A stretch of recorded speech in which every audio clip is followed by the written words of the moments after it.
This is your girl D coming at you with this sweet, piping hot tea. So sit on down and enjoy the show because Just D's show is raw and uncensored. She's leveled up, I thank God. Straight from the mud, now it's time to get the pie.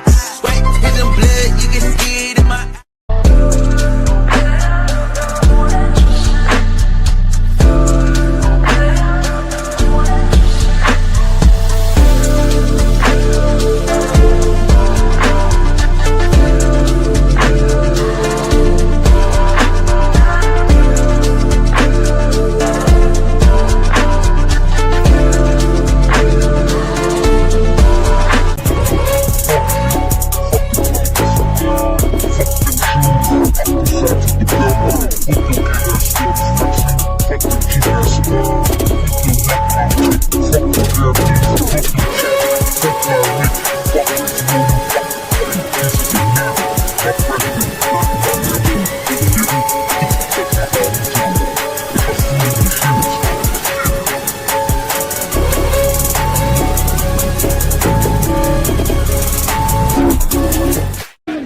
What's up, D's peeps? This is your girl D coming at you with this sweet, piping hot tea. So sit on down and enjoy the show because Just D's show is raw and uncensored. She's leveled up, I thank God. Straight from the mud, now it's time to get the pie. Right, here's some blood, you can see it in my eye.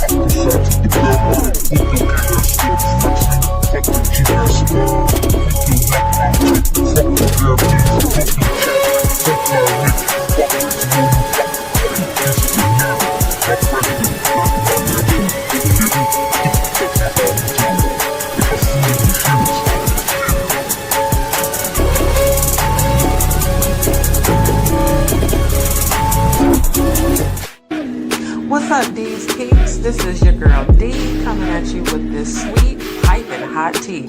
So sit on down and enjoy the show because Just D's show is raw and uncensored. She's leveled up, I thank God. Straight from the mud, now it's time to get the pie. Right, here's some blood, you can see it in my eye. Alright, family. Y'all give me a second. In all my Afro glory. I had to take my hair down because I'm about to wash it. I want to thank everybody for tuning in. As you come in, let me know how the background music is. Let me know if you can hear me okay. Let me know if you need for me to turn it down. As you can see on the title, this live is about today is actually the memorial of my 5th miscarriage, my baby girl that I lost 8 years ago today. And I decided to come on live to talk about grieving during the holidays and how to heal and, you know, what I do to cope and deal with grief. Because the holiday season is not always good. Thank you so much. And thank you for tuning in, my love. Good to see you. Thank you, thank you, thank you. I still don't know why YouTube all of a sudden changed the display names of everybody. It's like it's putting everyone's channel at instead of y'all's actual name. But I believe that's Gemini Ant. So thank you, my love, for letting me know it sounds okay so I can leave the volume the same. Appreciate you guys. Shout out, by the way, before I get started, shout out to all the new D's peeps, especially my Lyft passengers that have recently subscribed. Thank you so much for subscribing to the channel. Y'all make sure to turn on your notification bell. That way, every time I go live or upload, you get notified. Also, be sure, family, to hit the like, because if you're here, obviously you like Just the show. So go ahead and hit the like on your way in. Share this video. Thank you so much. For those who have not, make sure to subscribe to me on Rumble, because as time allows, we will be getting back to our uncensored, completely uncensored lives, and our watch parties and all of that. It's just that a lot's been going on. I mean, a lot has been going on. So that's why I'm even just now getting back to doing the lives. And I decided, it's been a tough week emotionally, because the closer I got to today, it's just been tough. So I'm grateful today for strength. I'm grateful today that I haven't had an emotional breakdown. I had a really bad one yesterday, and thank God for my second mom. She talked me through it. Shout out to Cody, my good brother. He also talked me through it, even though he's dealing with grieving, the loss of his father this past year. And so, family, let's make sure to keep everybody in our prayers, because a lot of people have lost people this year. So it's, a lot of people's first holidays without parents, without children, siblings, spouses. So let's be sure to keep each other in prayer. But y'all make sure to go and subscribe to my Rumble channel. In fact, let me bring it on the screen, since I now have, there we go. Okay, so y'all make sure to get over to rumble.com, subscribe to my Rumble channel, make sure to hit follow, and that way you guys will get notified as well when we are going live, because the completely uncensored live, like the Pizzagate watch parties and all of that, are going to be streamed from Rumble, since Rumble is uncensored, unlike YouTube. So I'll do like I've done in the past, where I start off, on YouTube and Rumble, and then disconnect YouTube. So you guys need to get over there so that you can be notified. For those who would like to support the channel, feel free to send your channel donations to my Cash App, which is also scrolling across the bottom of the screen, because I do not use super chats or super stickers, and I'm not going to enable memberships. So if you'd like to support the channel, feel free to do so. For those who have not, don't forget to like, share, and subscribe to my YouTube channel. If it's your first time tuning in and you've never tuned in before, make sure to subscribe to me on YouTube. So just wanted to share that before moving forward. So anyway, I just wanted to get on. I'm going to pull a couple of cards, honestly, for myself, for encouragement. The ways that I tend to, for me, what I do to deal with the grief is allow myself to feel it, but don't stay in that place of grief. I know that sometimes can be easier said than done, especially like in my situation. This particular miscarriage, like I said, this was my 5th one that I had, and it happened 8 months after my dad passed away. So, and I'm on my yoga ball, for those who are like wondering why I'm bouncing. My dad passed away April 11th, 2017, and I miscarried this baby December 4th, 2017, and I did not know I was pregnant until the miscarriage. So when I went to the hospital, they told me that I was 13 weeks along, and so it for me it was very traumatizing, because my other pregnancies were ectopic pregnancies, and they were early miscarriages, but this one I was far along enough to see the beginnings of the baby. And I remember it clear as day. I was in the kitchen cooking, and actually I was prepping for dinner, and it just felt like somebody ripped something out of me, and I started bleeding profusely, and it definitely wasn't time for my cycle. So I'm like, okay, what is this?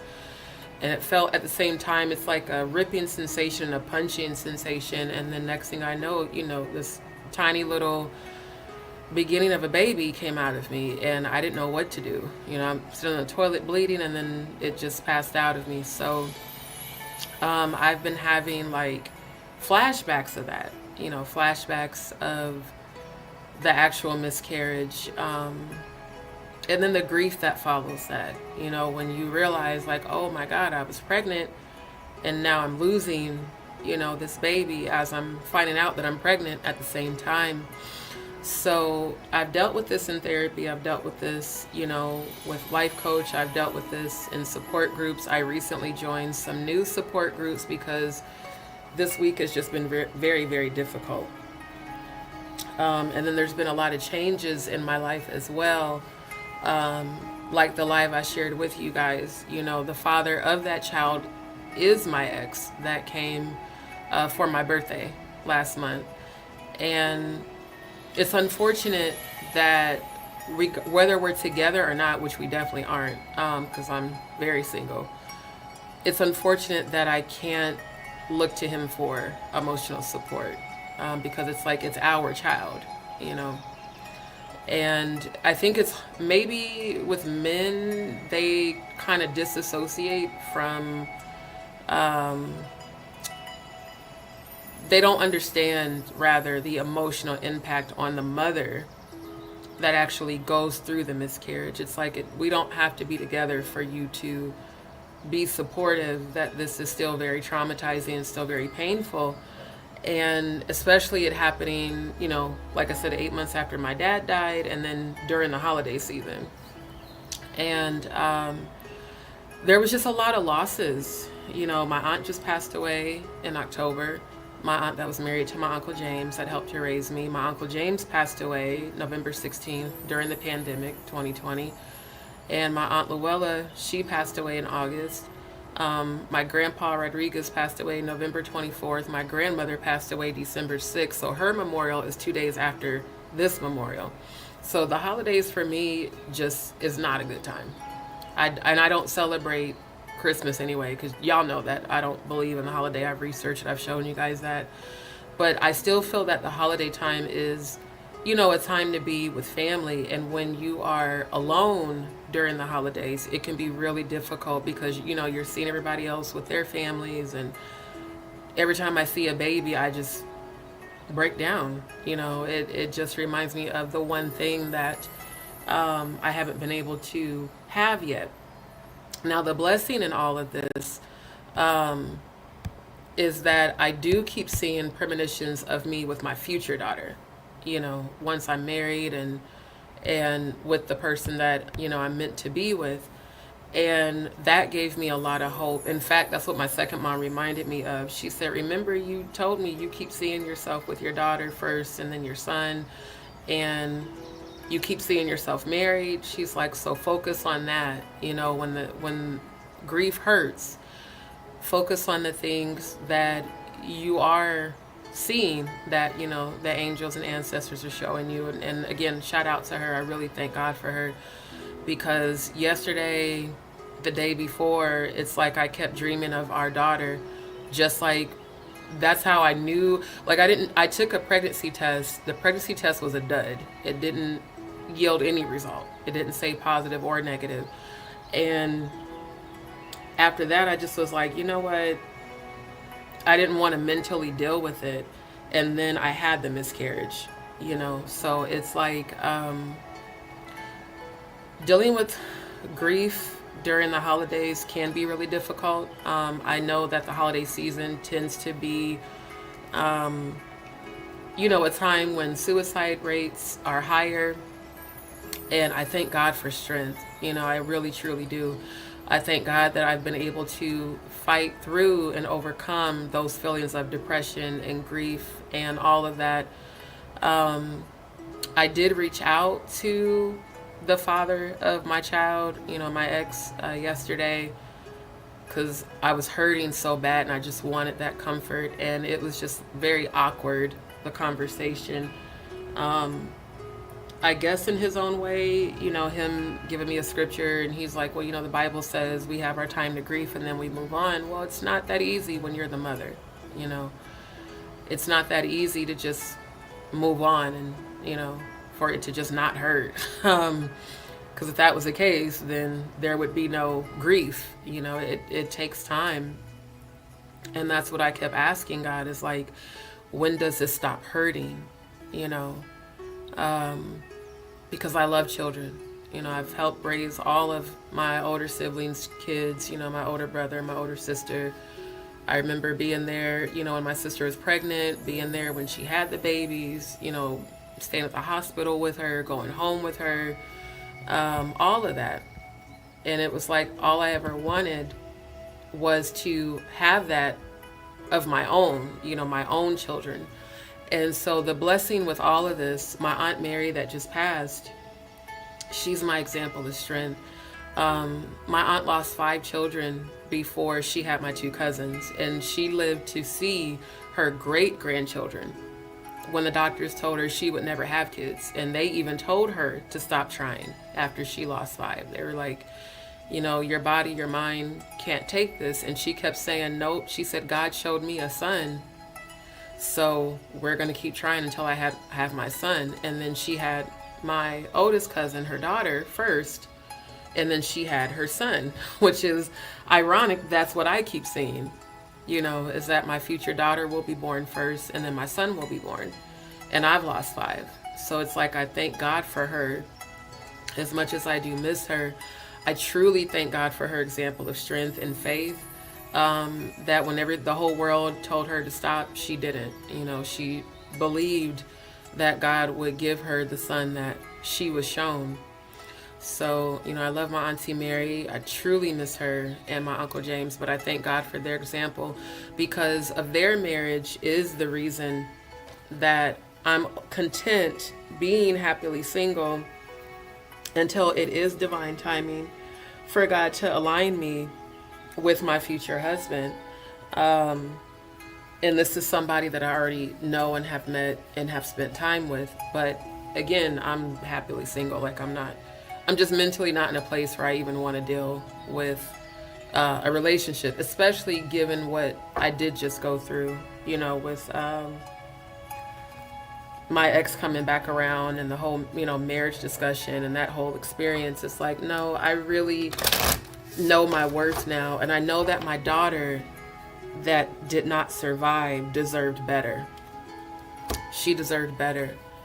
And I find comfort in that. Like, maybe that's the reason God took her, is because I think about that. If she would have survived, given what happened between us, the cheating, just all of that, the emotional, all that stuff, all that chaos before I was healed, she would have had to witness that. And then she probably would have gone on to attract men that were like her father, same way that I did. It's like the pain of the miscarriage is always going to be there, but the beauty of looking back and seeing what we were going through at that time. He had a whole nother woman pregnant, the one he cheated on me with. We were both pregnant at the same time. Now, that situation, he knew she was pregnant. My situation, we didn't know until I had the miscarriage. So it's like, I think back on that, and unfortunately both of us, we lost our babies, but it's like, if I would have birthed my daughter, I just don't think it would have been a positive experience for her. I think that she would have suffered the same abandonment wounds that I had to go through as a child. With daddy not being there, and, mommy and daddy not being together. And so it's like, I find comfort in that. That's where I find my comfort, is that at least she did not have to endure that. And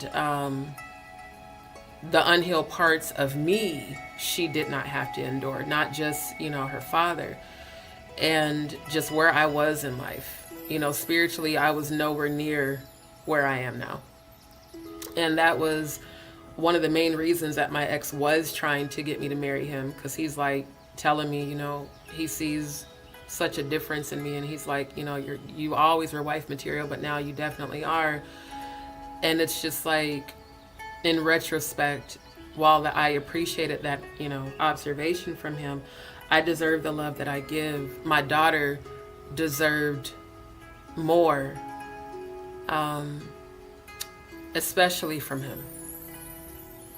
As a father, she deserved a father who would be there, who would, be consistent. And I just don't think he would have been able to give that to her. So as painful as it is, like I said, I'm grateful for strength. I'm grateful that I even can talk about it today and not break down, because every day this week I've had emotional. In fact, it really started last weekend, because I had a breakdown when I was driving, because I kept seeing so many babies, and it's like, fuck, why did I have to go through 5 miscarriages, And then I wanted to address this because I've seen this on a few of the lives that I did from my phone when I was out driving, because on the vertical lives, for whatever reason, it doesn't allow me to moderate the way that, I like to.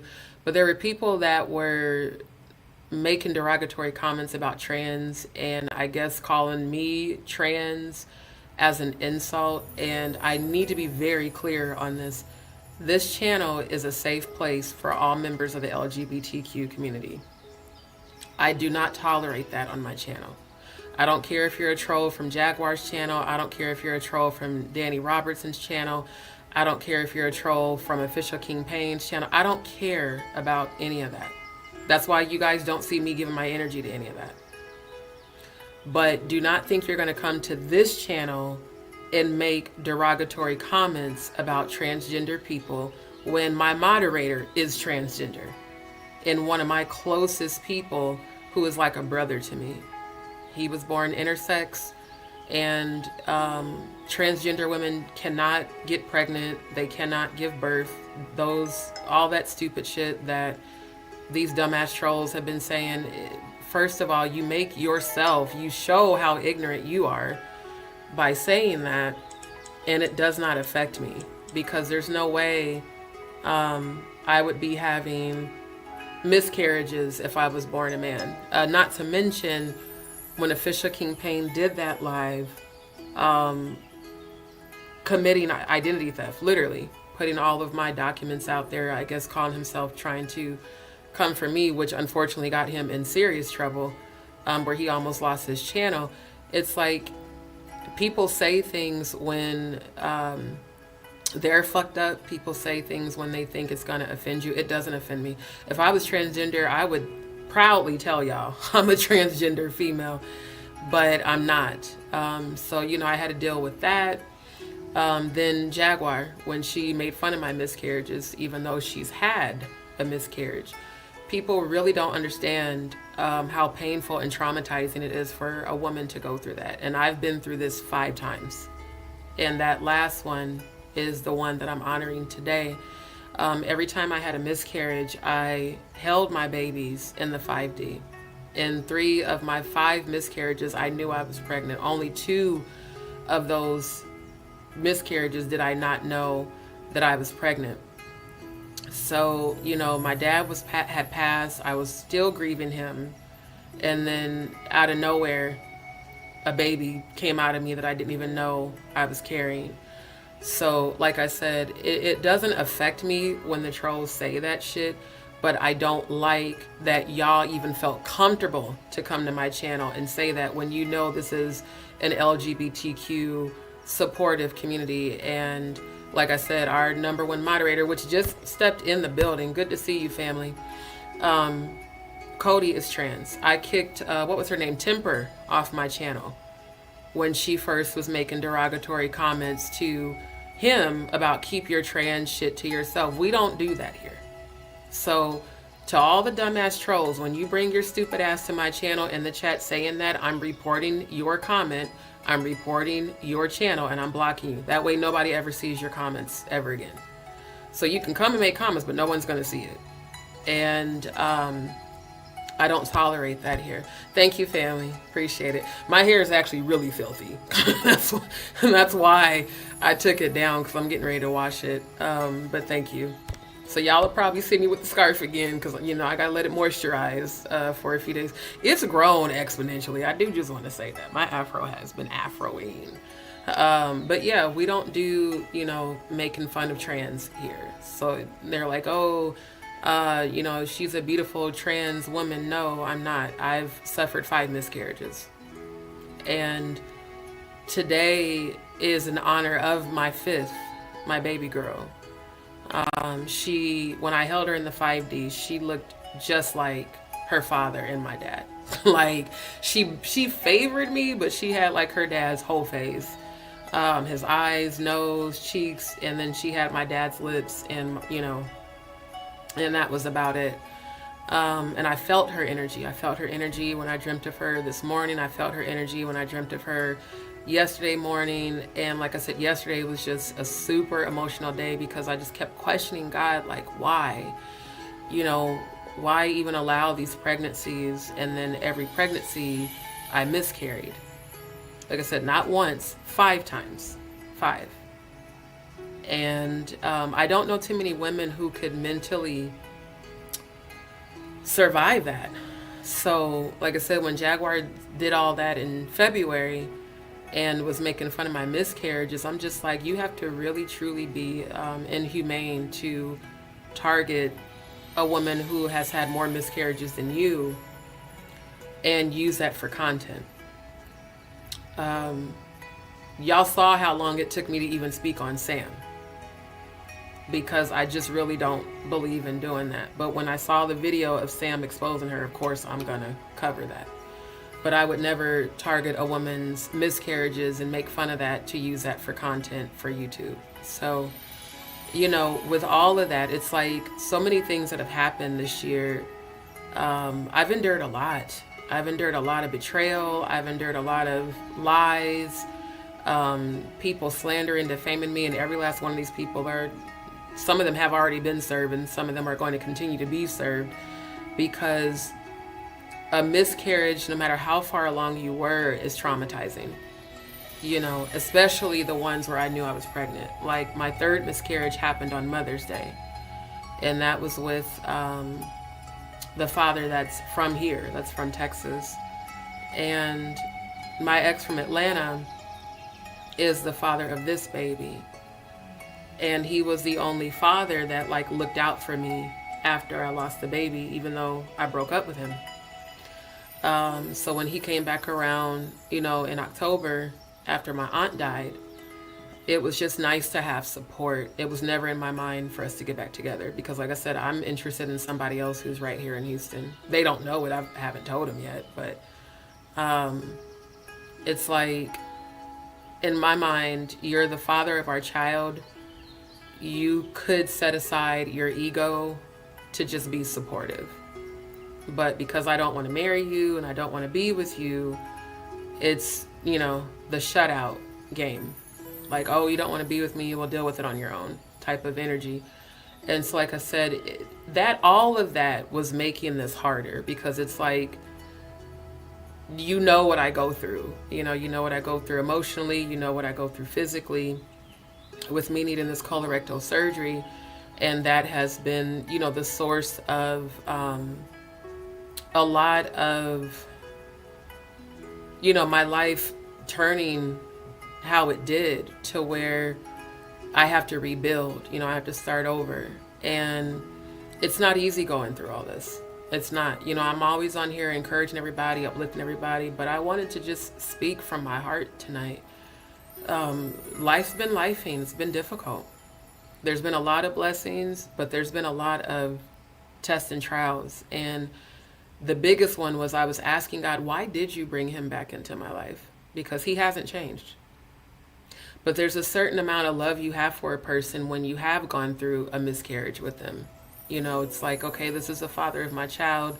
Even if I don't want to be with you, I still want you to be okay, And my prayer was always that I hope you heal, even today, But I was disappointed. Like I said, we spoke briefly yesterday when I was crying, because I couldn't stop crying. I didn't know what to do. And the response that, well, the Bible says to grieve and move on. Well, it's easy for you to say you didn't pass the baby. I passed our baby, not even knowing I was carrying our baby. And I thank God for healing, because when it first happened and he told me that, I was full of a lot of anger and resentment towards him. Like, how could you not care? But then I had to realize people can't understand what they don't feel. You know, if it's not them feeling the grief, if it's not them passing the baby, they can't, even the father doesn't understand unless they made a connection with the baby, which he did not, because we didn't know I was pregnant. So it's losing the baby, it's missing my dad. You know, my dad's really been in my energy. It's me wishing I could call him, wishing I could talk to him. And then, you know, my aunt, my uncle, just all these different people that passed away around this time. I honestly, it makes me hate the holidays. I'm going to be honest. Like, I just want to get this season over with. So I'm not remembering all the back-to-back losses, you know. And then my nephew too, Tito, he got killed in January. So it's like, fuck, man, everybody's gone. And I'm trying to be strong, but I'm human. And the human side to me just wants comfort. And you can comfort a person without having a romantic connection to them. I know, because I've done it to several people.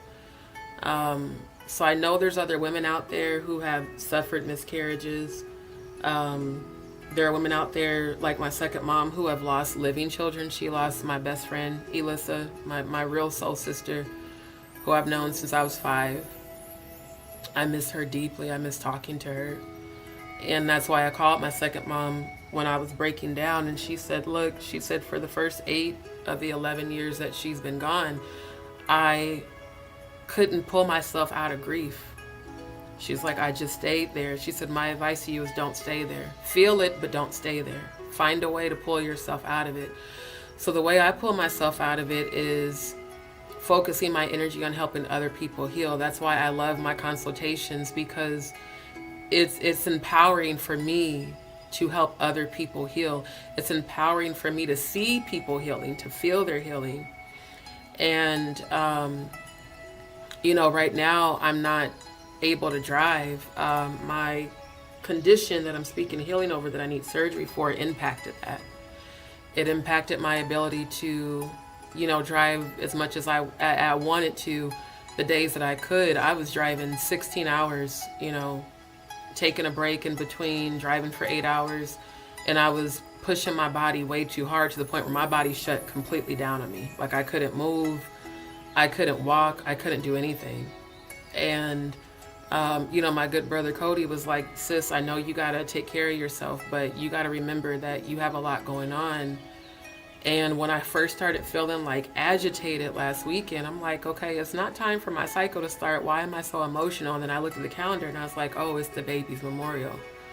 So I did everything I could, you know, listen to gospel music, high frequency music, pray, meditate, saltwater cleanse, my golden mantra cards, you know, shifting my focus to gratitude, shifting my focus. But that pain is forever there. It doesn't go away. You just learn over time how to cope with it and how to be strong. Good to see you, Jalen. Good to see you, my good brother. Thank you, Cody. I really appreciate you so much. And, you know, I'm always here for you too. So, like I said, I just wanted to just talk about it, you know. Some days I don't know how I've survived all of this. But God. Truly, but God. The back-to-back losses, especially my grandma Rodriguez, I was very close to her, my dad's mother. And I miss her. I truly miss her. You know, she was, other than my second mom, she was the one I always talked to. And she passed away December 6, 2006. And then my grandpa passed away, her husband, November 24, 2008. You know, and then my Aunt Luella passed in 2015. Elissa passed in 2014. And that almost broke me, because she's my right hand. Elissa and I have been friends since I was 5, you know, my whole life. That she was my sister. She wasn't just my friend, she was my sister. And in times like this, it's like, man, I really just want to talk to her, you know. So her mom, my second mom, being there, even though she couldn't physically be here, but just being there yesterday meant everything to me. And it's like, how can she, give of herself emotionally, and she just got out of the hospital not too long ago, but yet the father is still in his feelings about, me telling him I didn't want to marry him. Like, I don't trust you, and that makes it harder, the grieving, when the father isn't supportive because you don't want to be with them. So it's like, ultimately, I thank God for all of this. I did have a good time my birthday weekend, but, the events that followed after that, it was like, okay, loud and clear, fuck no, we are not getting back together. We're not meant to be together. That shouldn't stop you from being supportive, especially today. To just not care when it's your child, that really, really hurts. So, shout out to all the women who have had to endure the pain of dealing with grieving a miscarriage on your own. Shout out to you for your strength. Shout out to Cody for showing me support when he's grieving about his dad. It means a lot to me when I'm so used to giving support and I'm not used to receiving it. It means a lot to me to receive it. So I don't hold any resentment in my heart against, my ex, the father of my child. Like I told him, I really hope you heal. That's always going to be my prayer for you, is that you heal. But no, I should not have to, love should never be conditional. It shouldn't be like, well, I'm only going to support you if you decide to be with me. That's not love. And so I'm really grateful, even though there is a part of me that I don't understand why God brought him back around. I mean, obviously, maybe it really was to aid in his healing. And, temporarily he was a blessing to me, financially. But the intention behind the financial support was to, try to buy my affection so that I would, agree to marry him. And it's like, no, you can't spend, a little bit of money and then think that that's going to make me want to be with you. After watching what my aunt and uncle, their marriage, I believe that marriage is a partnership. It's an even exchange of energy. It's two people unconditionally loving one another and deciding to be together. It's not, let me pay for things so that you'll be with me. That's not love. So like I said, I think about all this when it comes to our daughter. Like, my God, she would have endured so much that she didn't deserve. And you cannot have a relationship with anybody who does not choose to heal. Like, I've been working on my healing, honestly, since I broke up with him. I'm being real honest right now. And I broke up with him during the pandemic. Because he was cheating during the pandemic. It's like, we all the way to Florida to marry you, and then you just kept being a hoe. Like, so, I thank God for strength, man. I thank God for healing. I thank God for growth. Because the old me, I remember when we were together and I would constantly think, okay, I'm gonna stay. He's gonna change. He's gonna not be, the way that he is. And it's like, no matter how much love I gave you, if a person's not healed, they don't know how to receive that. They don't know what to do with it, so they sabotage. I think about our daughter. She would have witnessed that. And then she would have grown up to attract men like him. Men that abandon her. People who have unhealed abandonment wounds, they abandon other people. People who don't realize that they have narcissistic personality disorder, they don't recognize when they're gaslighting you. They don't recognize when they're being toxic. And I never wanted our daughter to ever have to deal with that. So that does help with the pain. That helps to ease that pain. Like, I would rather deal with the pain of losing her than to have given birth to her, and then that was what she had to witness, as for a father and for a man. No, like, I love my mom to life, but she stayed in toxic relationships. I love my dad to life, but he abused my mom. He physically abused her before I was born, and then he even still did it after, when we were little, like toddlers. So I think about that. She stayed with men that did not treat her well because she didn't know her worth. And then she got with my former stepdad, and he was a serial cheater. And it's like, I thought about that. Every time I got pregnant, I was in 5 serious relationships, and I got pregnant 5 times. Every father cheated on me because I didn't know anything different. That was what I saw at home, was that if a man cheats, you stay and try to love him so that he doesn't cheat. That's what women do when they don't know their worth. And the female that he cheated on me with, she did that with him because she didn't know her worth. And she would fight. I'm like, look, you can have him. I don't even want this nigga. Like, you fight. I don't fight over men. I don't.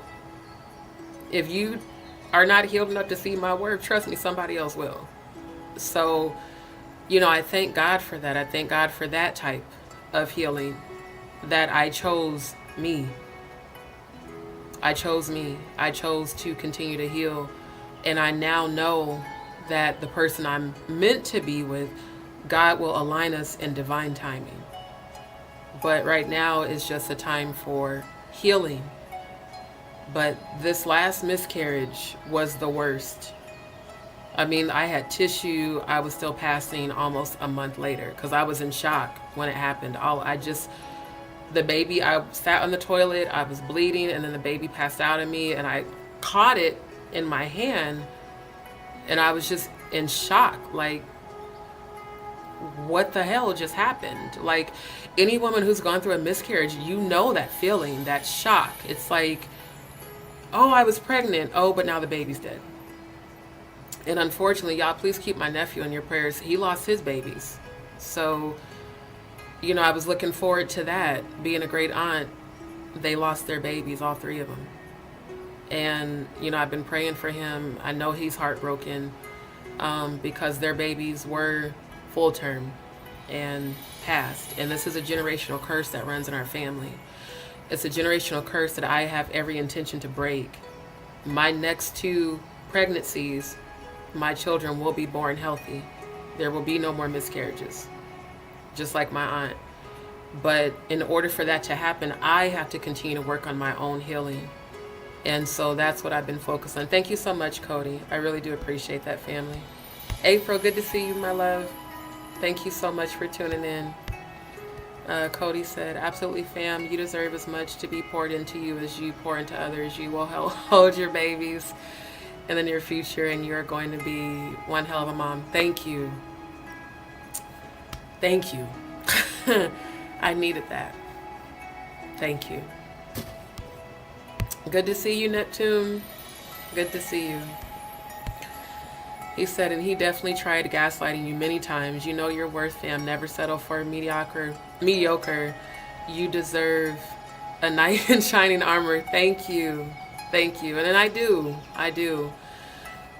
Like I said, it's unfortunate. Hold on.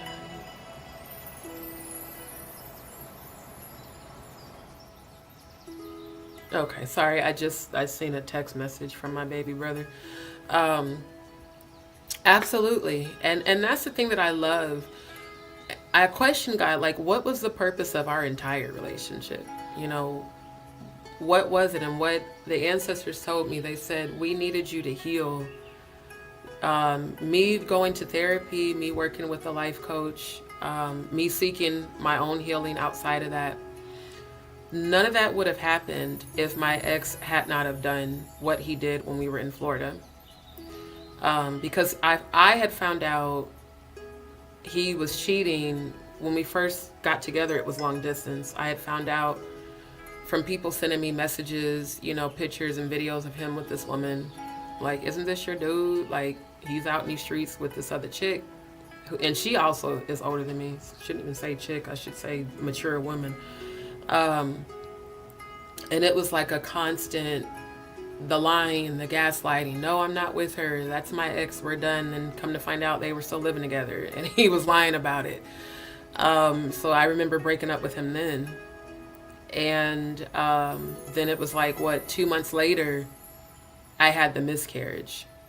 So, it just was like, when I found out I miscarried, he just popped up, like he just showed up unannounced, but he showed up like a whole month later.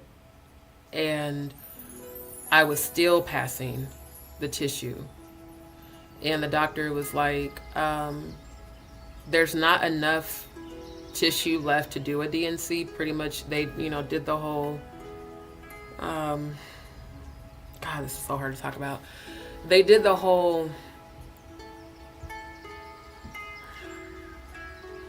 trying to hold it together, but where they, go in, make sure to see if there's any remnants of the baby left. And it was a few weeks after the miscarriage, and he was like, there's no remnants of the baby, but there is still some tissue, but it's not enough for us to go in to do the DNC because you just passed most of it naturally. But I remember that. I remember constantly bleeding, the burgundy and gray tissue from the placenta, all of that. I remember that clear as day. And every time that would happen, I would cry again and again and again. And then not to mention, I'm still freshly grieving my father dying. And I was in school, I was doing my degree online. That was my distraction. That was how I channeled my energy, was my accelerated technology degree. And that was my connection to my dad. So I was like, okay, that was how I initially dealt with the grief, was let me focus my energy into, all of my schoolwork. And so the projects that I've shown you guys before, that came from me being in pain, y'all. I'm serious. That came from me being in a lot of emotional pain. And that's really what gave birth to my channel, because I didn't start my YouTube channel until 2021. And it's like, when I look at my content, everything on my channel is all my work, it's all my editing. This is how I got through, was my schoolwork, all of my projects, graphic design, coding, HTML, CSS, JavaScript, programming, all the technology stuff, because that's how I connected with my dad. Everything I know about technology, I inherited from my dad. He didn't teach me, I just inherited it from him. My dad was a software engineer.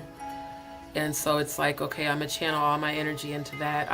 I remember doing projects and crying, grieving about him. And then when I lost the baby, I just shut down. I couldn't even, I remember emailing my teachers like, hey, I just, realized I lost a baby. I need a few days off. I can't focus. And my roommate at the time, she was trying to comfort me. I would be downstairs in the kitchen cooking and then have a flashback of when, the baby first came out, and it was a lot. So like I said, I thank God for strength, because most women mentally wouldn't survive 5 miscarriages. I still don't know how my aunt did it, because my mom would tell me about it. She said I was there for every time she lost a baby, and my aunt had a few that were stillborn, So my Aunt Mary. So it's like, I want to break that generational curse. I'm speaking no more miscarriages. My womb is healed. And my future daughter, her womb is healed. She will be able to birth children without, miscarriages. April, thank you so much, my love. So like I said, I just, I don't plan on staying on here long. I just really wanted to talk about it because, like I said, I'm always on here either doing my investigative research or trying to help people heal and uplift. But I need that too, I need that too. I need that encouragement, that support, not just the financial, the emotional support. And I realized, you know what?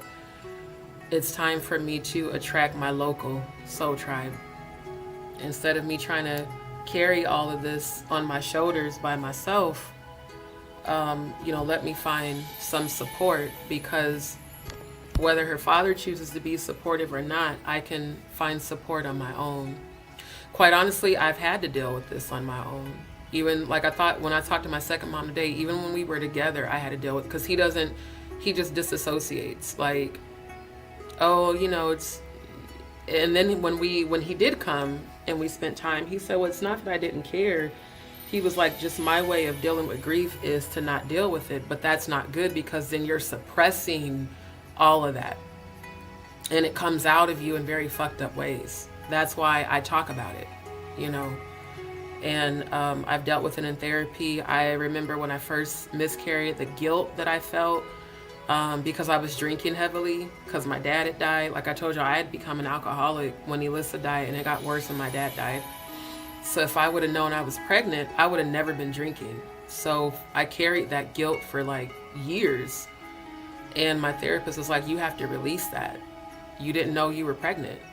And it just wasn't God's will, But I often question why miscarriages even have to happen, And I guess it's just to experience that loss to help other people heal, But grief during the holidays is very real. And I fully understand that, I really do. So to anybody who, if you've dealt with a miscarriage, if you've dealt with the loss of a loved one, and you're experiencing feelings of sadness during this time, that's normal. But find a way to channel your energy into something that brings you joy. Like I've been watching funny movies, some of my favorite comedy shows. I've been doing a lot of editing. I plan on getting, content out. And I'm going to be offering a special. Actually, I'll probably post it after this live, because I got that flyer done today for, the readings and consultations, because quite a few of my Lyft passengers were interested in, learning more about their own spiritual gifts. Like I had met so many people that were empaths and clairvoyants, and it was really, that was amazing, for God to align me with these people, and for me to even just kind of initially tell them about, they're like, well, I don't understand why I have this gift. Well, God gives us gifts to help other people heal. And sometimes God gives us pain to help other people heal. Just so that we can go through that and relate to somebody else and be like, hey, I know what that feels like, and I'm here for you. I know what that feels like. Here's what I did to deal with it. I thank God that I'm not an alcoholic, y'all. Like, I don't think people really understand. I was a real alcoholic. That was my coping mechanism, because alcohol numbs the pain and all of that. I haven't wanted a drink. I haven't had a drink since my birthday. And the only reason I was drinking is because my ex was, buying me drinks. And then the hotel gave us that bottle of champagne when they messed up our order. But the fact that I have no desire to drink, I have no desire to buy alcohol is huge. That lets me see how much I've healed, over the past 8 years. And I thank God for that. But that was a decision and a choice that I made. Healing is a choice. And you can either choose to heal or you can choose not to heal. And unfortunately, my ex has chosen repeatedly not to heal, which is the exact reason I had to just be honest. Like, no, I just don't speak, or I don't see us getting back together, And I thank God that I was healed enough to walk away and say no and choose myself. And if our daughter would have survived, I would have did the same thing to show her how to walk in your worth. I wasn't shown that. My mother was never shown that. That's why she couldn't show me that, But my aunt and my uncle, they showed me what a healthy relationship and a healthy marriage is. So I'm willing to wait. I don't care what my age is. I'm willing to wait for divine alignment, because my future children, my future daughter that I keep seeing myself hold, I want her to be born into a household where it is cohesive, where mommy and daddy do love each other and we have a healthy relationship. And she's able to see that. She's able to witness that, as opposed to repeating the toxic cycles, that my parents and ancestors did, simply because nobody ever showed them how to heal, or they chose not to heal. Because like my mom's generation and my dad's generation didn't believe in therapy. I 1000% believe in therapy. I recommend it to everybody. A lot of us have abandonment wounds and childhood trauma that you carry into relationships. Like when I dealt with mine in therapy, I didn't even realize how much of my childhood environment I was repeating. So I highly recommend to anybody who suffered a miscarriage or grief, seek grief counseling. It truly is something that will empower you. As a matter of fact, let me pull up BetterHelp. Seek grief counseling. There is nothing wrong with pursuing your healing. In fact, a lot of people need to do that. If more people worked on their healing, let me pull this up. If more people worked on their healing, there'd be a lot less divorces and terrible relationships. April said, I speak longevity over you. Thank you, my love. I appreciate that. I really do. And I receive that. So thank you. Thank you. Thank you. I receive that. But yeah, I would tell anybody when it comes to, where's their search advice? I'm pretty sure they have grief counseling on here. But I really do want to encourage people to seek help. Yep, there it is. Grief. Okay.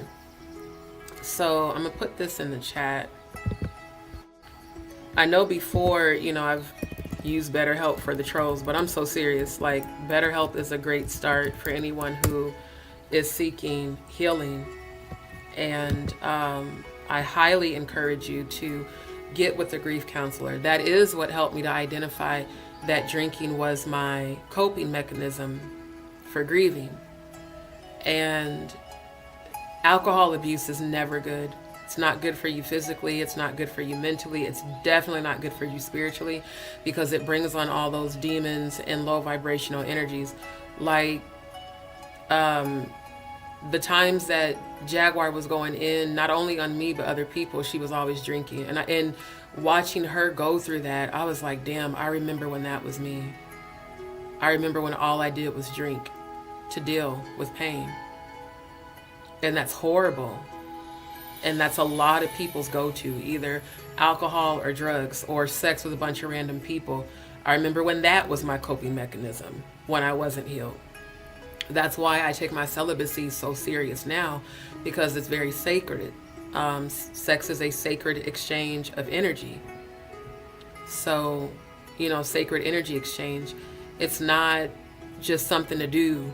You're tying your soul to a person. And that was the reason that I couldn't do that with my ex, even though, he, we know each other's body, and he was, basically enticing me and, trying to turn me on and stuff. It's like, nah, because I don't want to tie my soul to you when I'm not even sure if I want to be with you again. I don't want to tie my soul to you just because you're the father of my child. A lot of people stay with their baby daddies or their baby moms knowing the relationship is toxic. Just because, that's the father or mother of my child. No, you have to choose yourself. If you want something better, if you want a healthy relationship, stop tying your soul to somebody that isn't healed. And I guess I can say that now, but I know so many people. Like, I think about my friends who gave birth to their children, and they would stay with the baby's dad when the baby's dad was physically abusive. They would stay with the baby's dad when they were emotionally abusive. They always complain about how the dad's not there for the kids, and I got to raise them by myself, and he doesn't help with child support. I think about all of that, and that gives me comfort that my baby is in heaven. She doesn't have to go through any of that. So I will heal this pain, but she does not have to experience it, you know. So that is the blessing in it. April said, yes, we have to learn to break the generational curses in our families, and a lot of family members are not one. You just said a whole word. That's why I'm the black sheep. I'm the only one in my family who's ever gone to therapy. Like, I'm not even joking. Like, none of my well, I take that back. My oldest sister she kind of had to start going to therapy because of an issue with her biological father, and you know, having to go to court and testify about being sexually abused when she was a child. But like, therapy for relationships, no. My family is like, or relatives, because there's a difference between family and relatives. It's like, no, you know, they didn't believe in that. And so the way to break a generational curse is to seek healing. There is nothing wrong with therapy, y'all. Like, I keep trying to stress that. Please go to therapy. Seek grief counseling. Like, my first session when Elissa died, it was so empowering for me to hear from, you know, my doctor and the therapist that it's okay to feel the way you're feeling. It's normal to grieve. It's normal to feel sad when you've lost somebody that you love. But the key is to not stay there. You know, find an outlet, find a positive, healthy outlet, not alcohol, not drugs, not sex with a bunch of random people, not hurting yourself. You know, those are all self-destructive ways of coping. The best way is to get with a grief counselor and get the help that you need. There's nothing wrong with that. You're not weak because you go to therapy. You're actually strong when you choose to heal. So I really want people to, you know, realize that there is so much strength in seeking healing. Otherwise, you stay in a constant cycle of self-sabotage, toxicity. Your energy's toxic. You attract people that are toxic. Like, I remember going through all of this.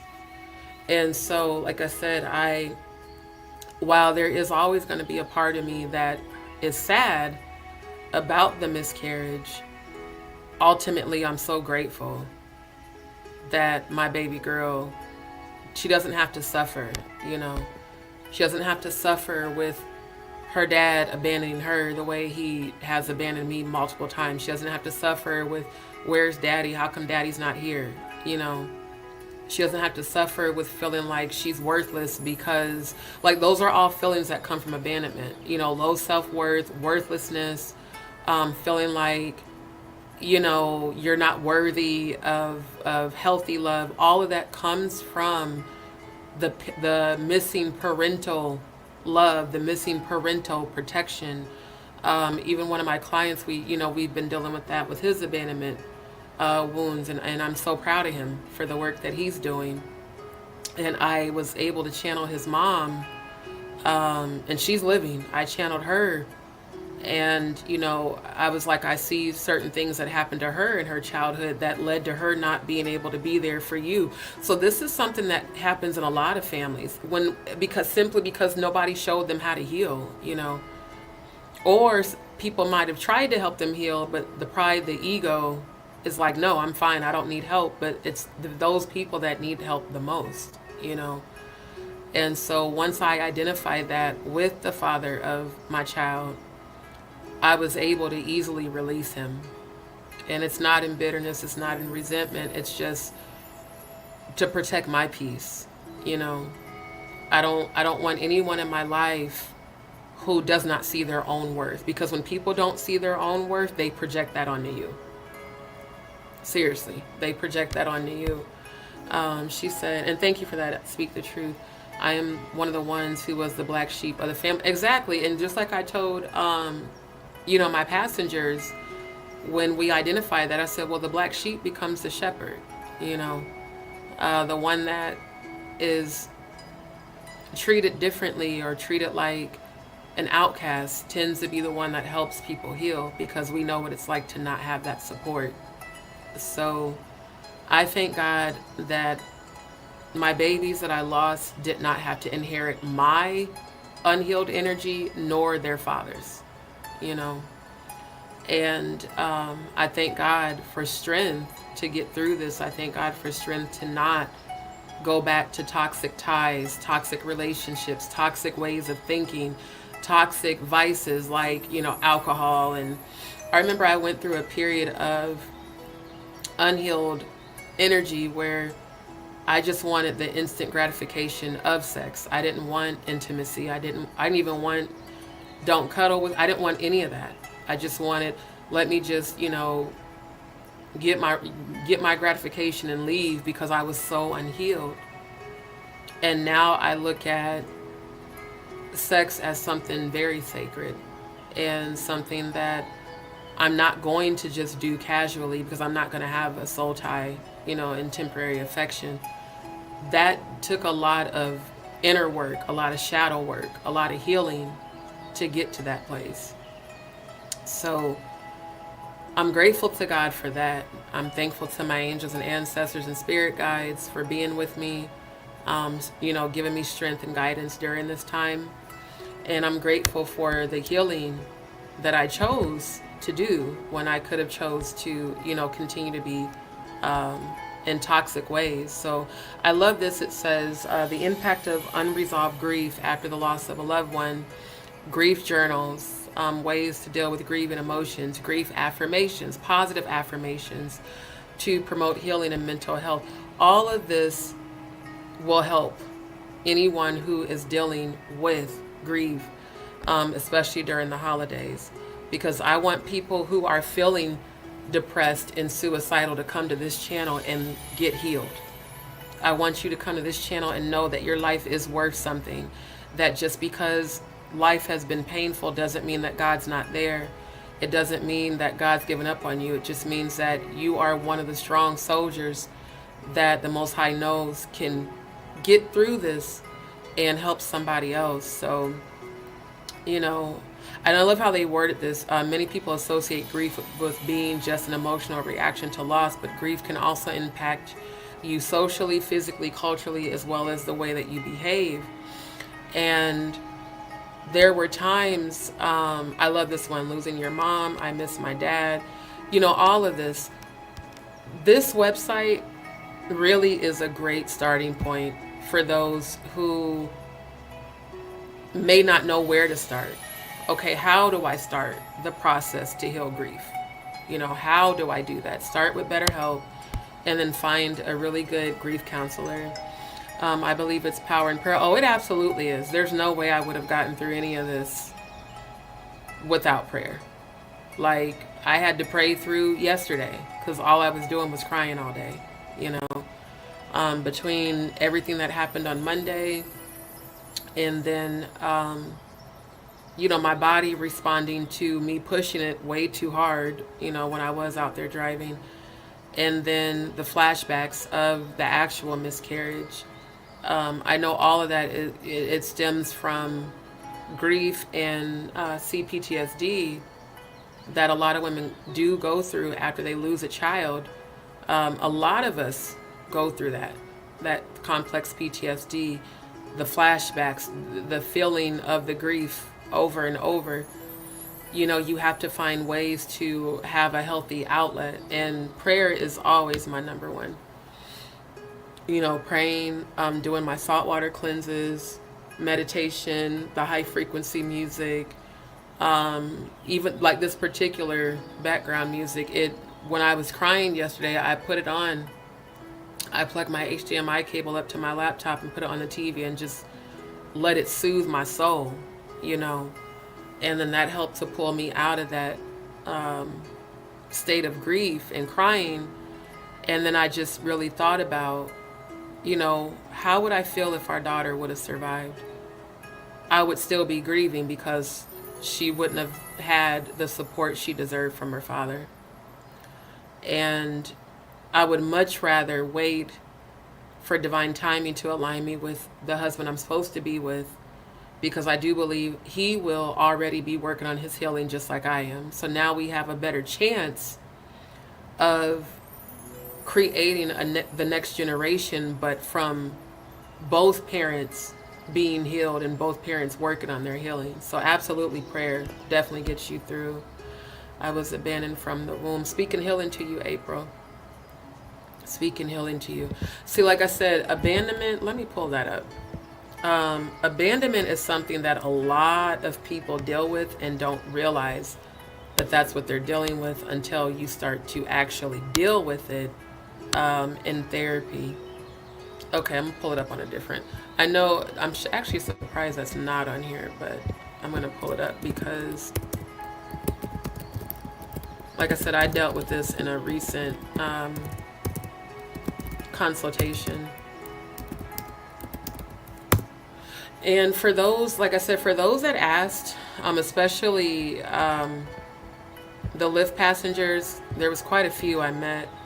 For those of y'all that were asking, you can book a session with me. I have open availability. Give me 1 second.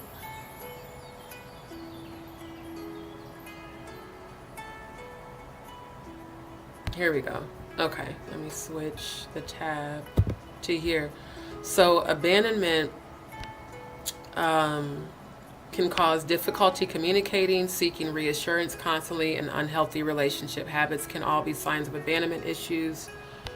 And I love how they start this off. Many of us have experienced loss in some way, perhaps through the death of someone close to us or the ending of an important relationship or friendship. As we live through these experiences, only natural for us to feel a range of intense emotions such as anxiety and grief.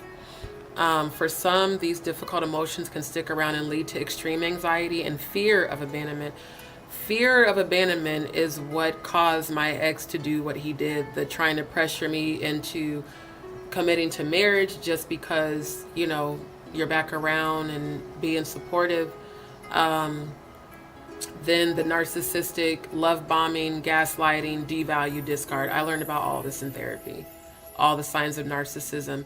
And narcissists are not necessarily bad people. They are just people that don't know that they are being narcissistic. They don't have the capability to recognize that they are being, like, he didn't understand when I pointed out to him his gaslighting. I was like, you created this whole situation by pursuing a relationship with me and then said you had to protect yourself when you created this scenario when all I did was show you love that you technically didn't even really deserve, in hopes that you truly had changed, you know. And that abandonment wound, that fear, he kept talking about that, the fear that I would end up with somebody else, the fear that, you know, this other person I'm interested in is going to come around and he's like, you know, you're going to commit to me and then he's going to come around and you're going to leave me. And I'm like, you need to deal with that. That fear of abandonment, that's where that's coming from your childhood. And I kept telling him that. I said that all of that is why I don't see me being able to marry you. It's not because you're not good enough, it's because you're not healed enough. And when you're a person who's done the work to heal, especially me having lost your child, there's no way I'm gonna tie my soul to somebody. That's why I'm celibate now. I'm not tying my soul to people that are not healed. I did that shit for years. And with my spiritual gifts, I can feel, see, and hear everything about you. I don't want that. Not even with the father of my child. I don't want that. And I know so many people that have and still are with the father or mother of their child, knowing good and well that they are very unhappy. I'd rather be single than be unhappily married. I know too many people that are unhappily married. And it's because they haven't done the work to heal. People with abandonment issues may struggle with things like having healthy relationships, communicating with others, or even acknowledging their own self-worth. All three of those is what I identified with him, especially when he was here for that weekend of my birthday. Like I said, he was focusing more on other men that he knew were interested in me that I'm not even entertaining. And I choose not to entertain them because I'm focused on my own healing. I'm focused on rebuilding my life, getting myself back in a place of stability, and also needing to have this surgery done. And I thank God, you know, my consultation is scheduled for next month. But I had to wait, 6 months? Yeah, because I was hospitalized in July. I had to wait 6 months just to get that appointment. So it's like I have so much else going on. I don't have time to deal with somebody who's choosing not to heal, and you're, you know, about to be 53 next month. And I was telling him, I said, you're not going to have a healthy relationship until you deal with this. Doesn't matter if it's me or whoever, it's going to keep crumbling. His communication, the way he would come on super strong, the love bombing, the clinginess, the need for constant reassurance, constant attention, and then the low self-worth. He would always express his insecurities about his weight. And it's like, I'm tall and curvy, and I like men that make me feel small. So if you're tall and, you're bigger, it just makes me feel small. It's like, the constant projections of insecurity and low self-worth were affecting the connection. And I recognized, I said, these are the same issues that were happening when we were together. So if you haven't healed this by now, and it's been 5 years since we've been broken up, why am I going to give my heart and my body to you? Why would I commit to that? When I see these issues, the unhealed parts of you, I can see, I can feel it. But your ego won't allow you to seek the help to heal that you need. So I was giving him, I gave him the playlist for healing from my channel. And I'm going to share this because there's probably some people on this live that need to see this too.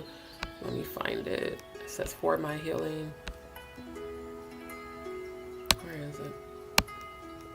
And I shared this. I said, listen to these songs, this music. There's a lot of high frequency music. 963 hertz is the God frequency, 741, 432, 639, 528. Those are all healing frequencies. And I was like, listen to that in your sleep, listen to it overnight, and hopefully that can help you, start to heal. Then I showed him ways to deal with the negative emotions. Here it is. Ways to cope with, oh shoot, it's playing these freaking ads. Hold on.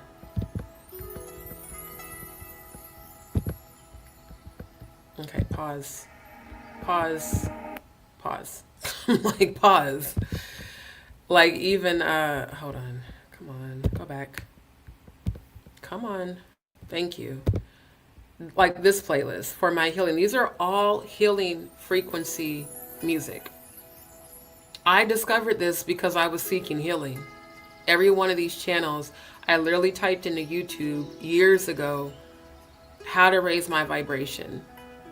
Music to help me heal. And every one of these in this playlist popped up.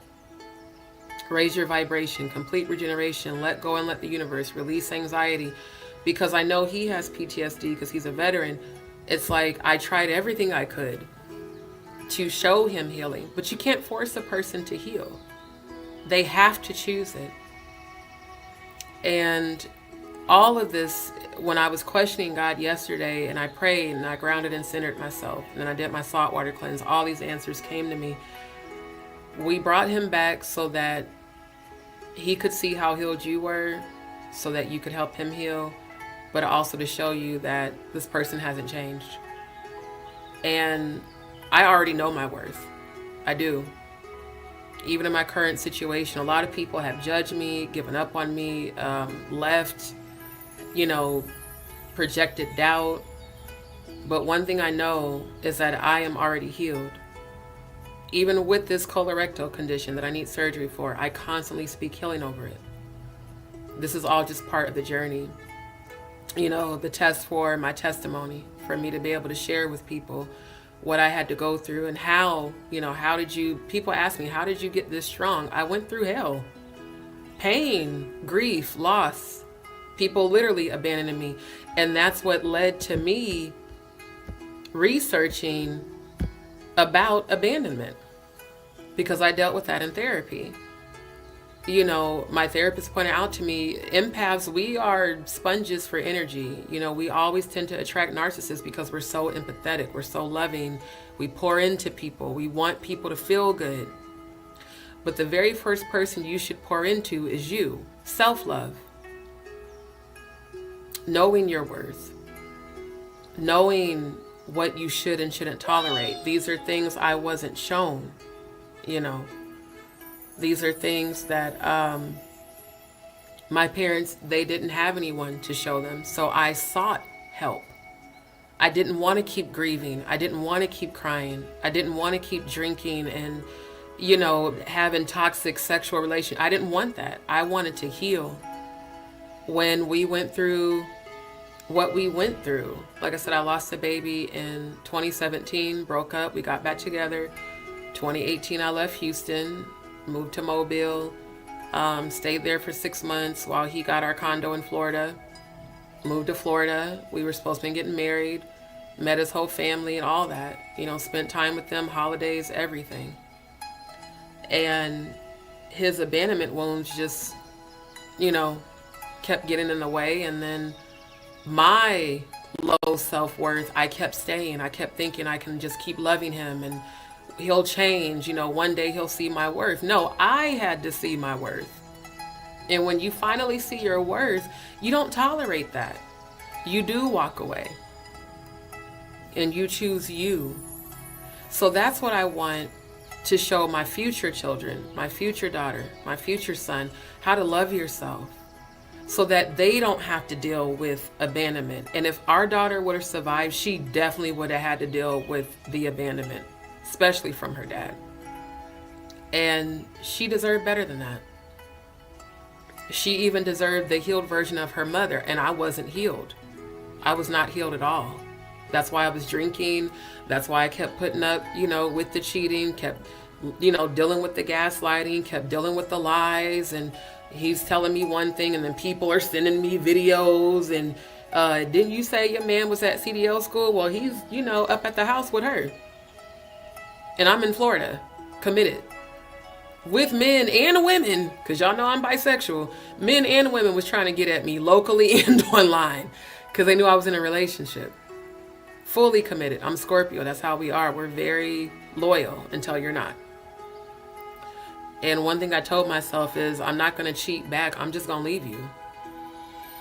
Like, we're just done, you know. And so, like I said, I think about all of that. My God, my daughter would have endured so much trauma that she didn't deserve, you know. So that does bring me comfort that at least despite the father, I have and continue to choose healing. And I know that I'm going to be blessed for that. You know, God is going to bless me when it's the right time to birth my children, my daughter first, my son second. And God's going to send me my husband who is going to love me. He's going to be my reflection. Literally. His loyalty is going to match mine. His consistency is going to match mine. His empathy, compassion, love, and commitment. It's going to match mine. And we're going to show our children healthy, you know, healthy love. Not abandonment, not toxicity, not cheating, not abuse, just healthy. That's what I saw my aunt and uncle have, and they were married for 57 years before my Uncle James passed away. So when people want to know about abandonment, again, like they said, it's not a mental health diagnosis, but it is the way people react and respond due to fear and anxiety and fear of being abandoned. It says abandonment issues are often tied to underlying causes such as experiencing childhood trauma and what's crazy is when my ex came back around in October, we actually talked about his childhood trauma. I know he was abused sexually by, you know, relatives, and that was also why I was being patient with him, because of the things that I know about his childhood. And the more I think about that, how much of that would have been projected onto our child? Literally, like how much of that would she have had to endure? People experiencing childhood trauma or having a condition like borderline personality disorder. I do want to point that out. Borderline personality disorder is a mental health condition that plays a major role in your mood, behavior, and self-image. If you have a borderline personality disorder diagnosis, you're likely familiar with turbulent and quickly changing emotions and lack of stability in your personal relationships and self-image. That's what I experienced with him when he went from the love bombing, I love you, I love you, I love you. He was like, I know you're the woman I'm supposed to marry. That's why I broke up with her a year and a half ago. And we weren't connected at all. Like I wasn't, because when I'm done with a person, I'm done for real. Like he didn't even have access to contact me. And he was telling me how him and the lady he cheated on me with, how they got into it. And, she would compare herself to me because she, would tell him how she knew he was still in love with me or whatever. And he's like, that's why I broke off the engagement with her. I couldn't marry her.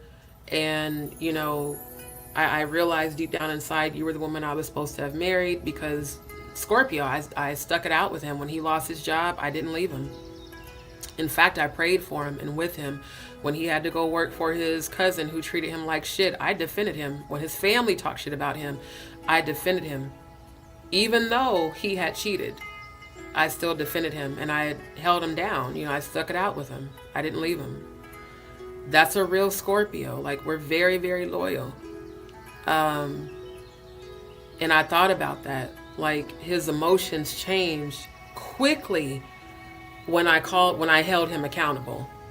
It's like, the sending money to the married woman, looked crazy, felt crazy, the inconsistencies in the timeline of when he said he had last spoken to his ex, like I said, the woman he cheated on me with, all of that. I was like, nah, because I said, you keep asking me why I'm not ready to marry you. I'm telling you why. Like, you're not consistent. I was like, and if you're supposed to be proving to me that I can trust you, having connections to multiple women is literally us replaying the past, and I'm not going to repeat another toxic cycle with you. I already did that for 5.5 years.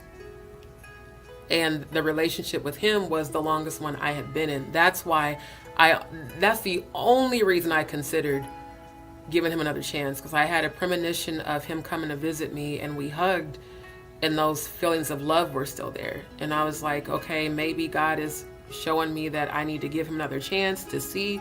But in the back of my mind, I was still like very guarded. Like, okay, you're expressing all this love and you want to marry me, and you're a goddess and you're wife material. Before you weren't as healed, but now, I see you've changed, you've grown. He's like, I'm seeing you helping people heal on your channel. He's like, I'm seeing all these people that you're connected to and all these people that came to your channel. And it's like, that's great. I love that you recognize that. But what about you? Have you been working on healing? Because for me, marriage, I don't care about money. Even in my current situation, one thing I'm going to do is figure out a way to manifest. Even when it's not there. Everything that has happened because I manifested it. Even him. And he's like, well, let me pay for this and let me pay for that to, take pressure off of you, so to help you out. And, whether you decide to marry me or not, even if you end up with somebody else, I'm always going to be here for you. I'm always going to care for you. I'm always going to love you. I'm always going to be supportive. But you couldn't even be supportive today. The day of our daughter's passing. So that quick change in emotions, it was like Dr. Jekyll, Mr. Hyde. You just were telling me last night you were in love with me. Not last night, but I'm saying last month during my birthday weekend.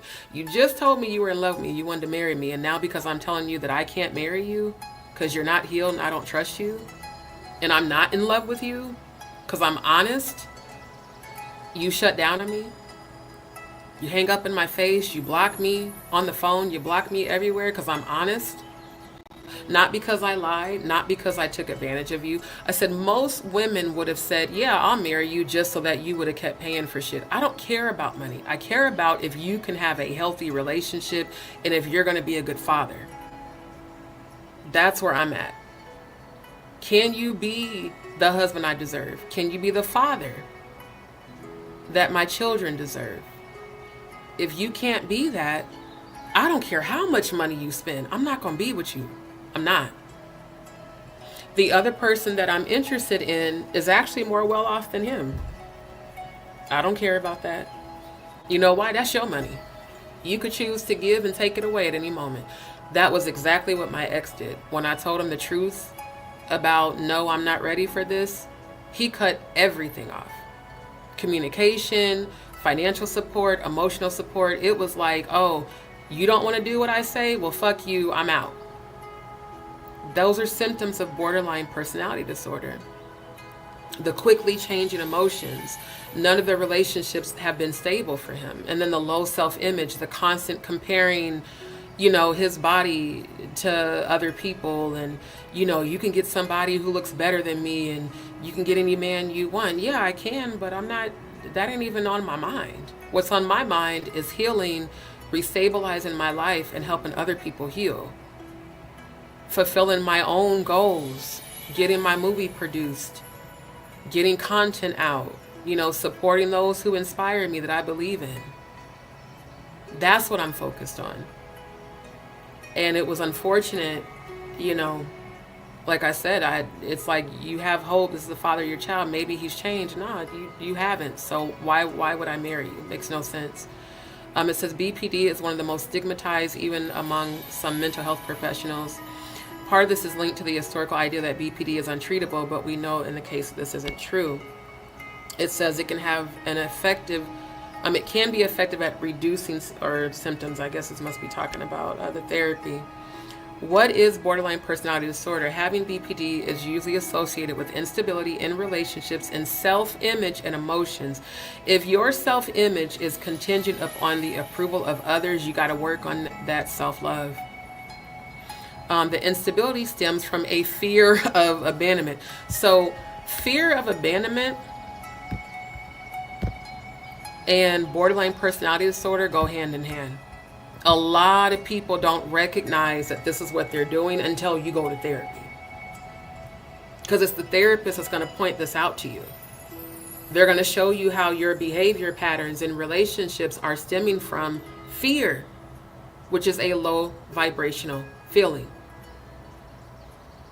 So fear causes people to act out, to abandon you, to project onto you the unhealed parts of them, or to even become emotionally, physically, or mentally abusive. Because deep down inside, they have a deep-rooted fear that I'm not good enough and you're going to leave me. That's what he kept projecting, even when he was right here in Houston with me. I'm like, I'm here with you. And you're talking about other people. Deal with that. Seriously, deal with that. It says disorders in this cluster affect the person's emotions and relationships and lead to behaviors that others believe to be extreme or irrational. This includes narcissistic personality disorder and antisocial personality disorder. Let's point out narcissistic personality disorder, just in case you're watching, because I have a feeling that you are.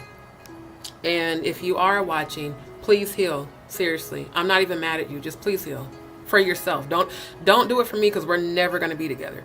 Do it for you. Do it for you. Narcissistic personality disorder has become a controversial condition because it's misunderstood. People with narcissistic personality disorder often regard as self-centered, lacking empathy, and having a great need for attention and recognition. But underneath this apparent sense of superiority are other important aspects at play. They can face challenges in their relationships because of how they're perceived and how they act. Counseling and professional support can sometimes help them to find a different way to connect to others and manage the shifts in mood that may characterize this as personality disorder. Again, borderline personality disorder. So here we go. Behaviors of narcissistic personality disorder: dramatic and exaggerated, emotional and intense, erratic and unpredictable. That was what happened after my birthday weekend. We had that very awkward conversation Monday night. He was like, well, you keep saying you're single and you want to do things on your own, and I'm here trying to take care of you. No, you're here trying to control me with money. Like, literally, that's what you thought. You thought spending money to help out was gonna make me want to be with you. And no, I'm not superficial. Then that Thursday, when I had that conversation with him and I was honest with him, I said, I want to address this because I don't want you to feel like I don't appreciate your energy. He drove 25 hours to come see me. And he did, he spent money, booked the room, all that. But when I asked, I said, I need you to respect that I'm celibate. Because I know that you're very attracted to me, and I know you. Like, I know you're going to try me. And I need you to respect that I'm celibate and not try me. The last person that I spent the night with last year completely respected that I was celibate. Took me to his house. We talked all night.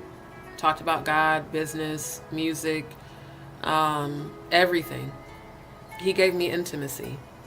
He did not try me in any lustful way. He said to me, I love that you're celibate, because most women come at me, throwing it at me, because he is a celebrity. And he was like, I'm so used to women just wanting me for, who I am, or money or clout. And he's like, I'm attracted to your vibration. I said, I'm attracted to yours too. And thank you for being respectful that I'm celibate and not, trying to get me to break my celibacy or pressuring me. We had that one night. That left a huge impact on me, because I realized that there are men out here that are not just after me for my body. Yes, I know my body looks good. I take care of my body. I do yoga. My ex was like, oh my God, just going on and on about how good my body looked. It's not about my body. I am more than my body. I have a whole soul. And I know what I deserve. So when I recognized all of these behaviors, there's no way I can marry you. There's no way. Not with all this shit going on. Ain't no fucking way. And if you're about to be 53, I don't know that you're even that you're going to heal this. You may choose to just continue to be unhealed and just go you jump from woman to woman to woman instead of dealing with these issues. You need to deal with these issues, because no relationship's going to work until you do. I mean, I told him that. I was very honest with him about that. And he got upset. I was like, and then, the whole sending money to the married woman like you're her side nigga, then lying about the last time you were in contact with the woman that you cheated on me with, that you claimed you couldn't marry because, she recognized you were still in love with me. That's too much. Heal that shit, man. There's so many broken homes, broken families. I look at Candy and Todd. I'm definitely going to speak on that for sure. Princess and Ray J, Erica Mena and Safari, all these broken homes that created children. And my baby didn't have to go through that, because God saw fit to take her to heaven. That's what I find comfort in. I would seriously rather God take my child than for her to have to suffer through this. She deserves so much better.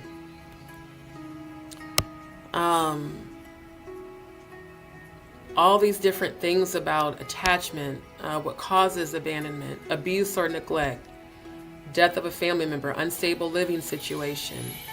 Neglect is the leading cause of abandonment in all people, whether you're male or female, whatever age you are. If you were missing consistent love from a parent,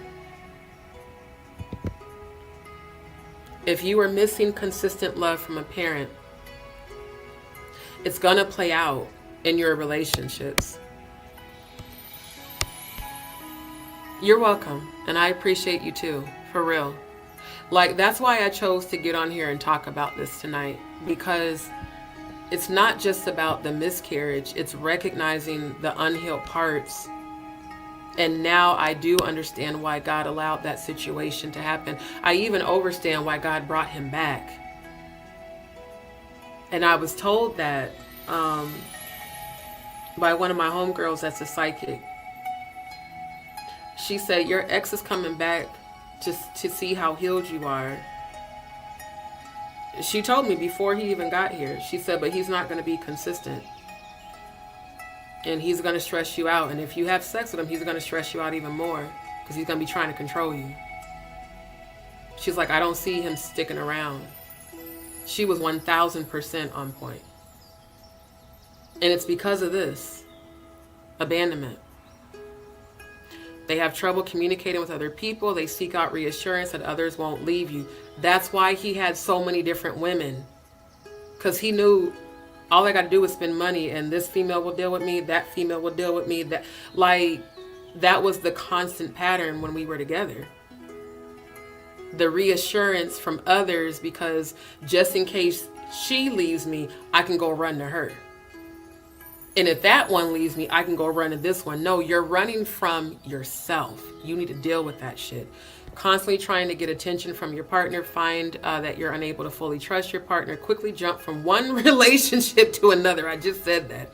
Intentionally sabotage your personal relationships. Let's speak on that. How do you sabotage? You said that you prayed for us to get back together, and then we didn't get back together, but I at least told you I was open to seeing if you changed.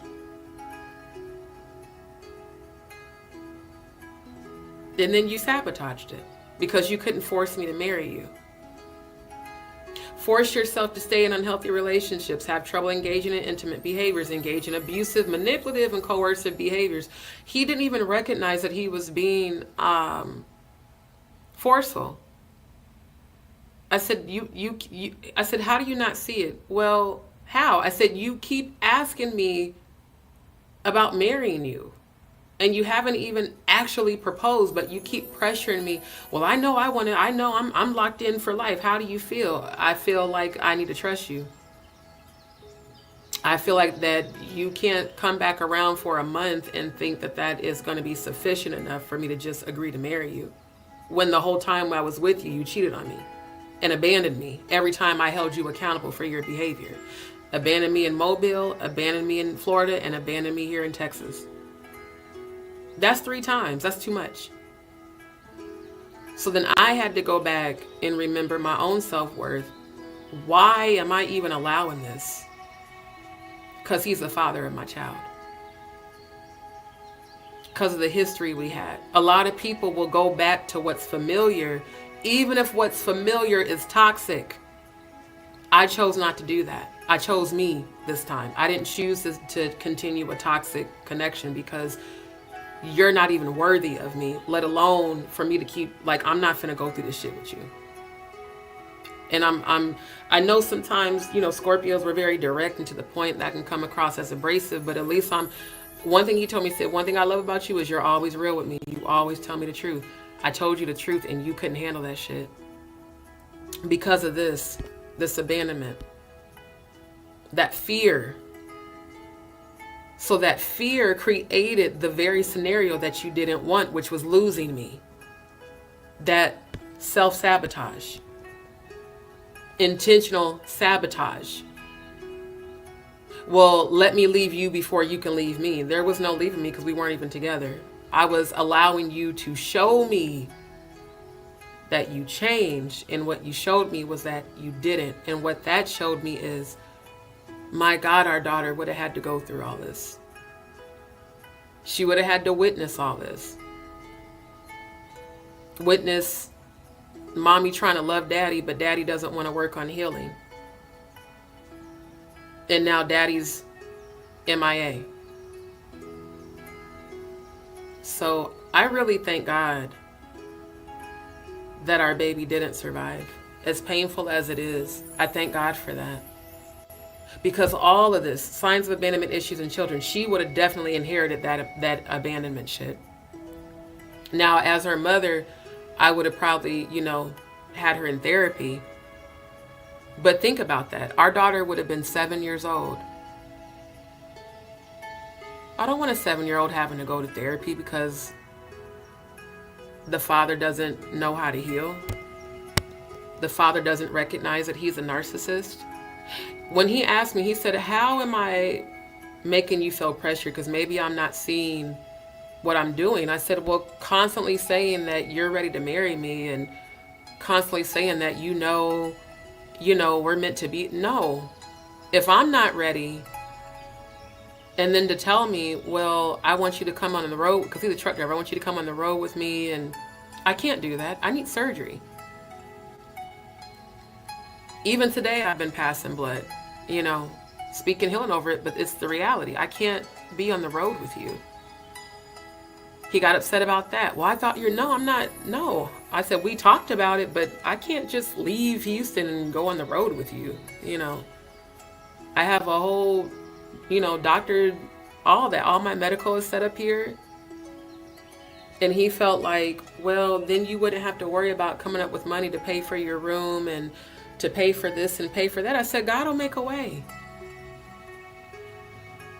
In no disrespect, with or without you, God will make a way. Yes, it helped to have your support, but I'm not going to be with you to have that. And that's conditional. Like, you're the father of my child. You should, of all people, be supportive because I was supportive of you when you didn't have shit. And you had cheated on me. I held you down. So my loyalty is reserved for the man that deserves it. And my baby girl that we would have had can peacefully rest with the angels and ancestors and not have to suffer through this shit.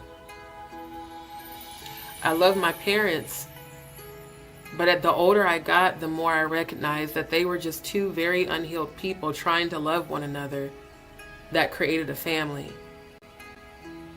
And unfortunately, both of their unhealed energy is what led to their divorce.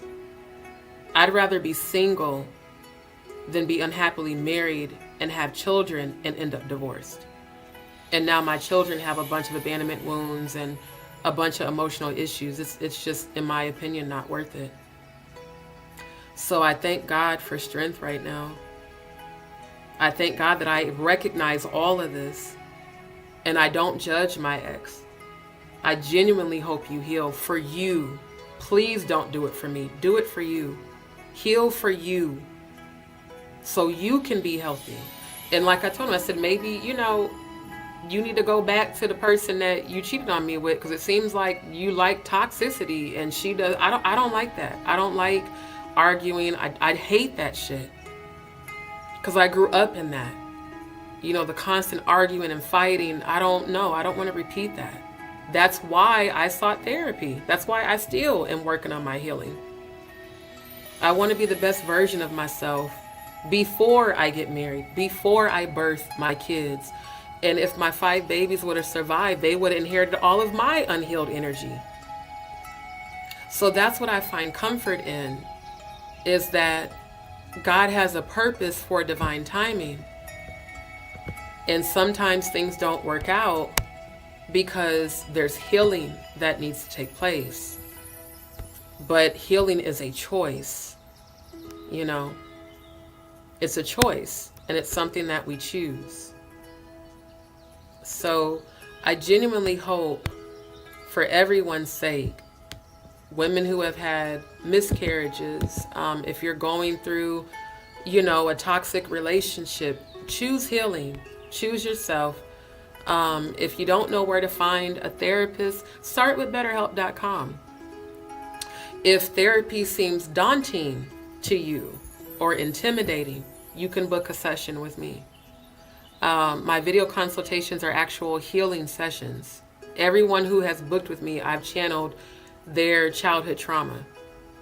I've even told them about things that happened to them as children that I couldn't possibly know because I channeled their unhealed energy.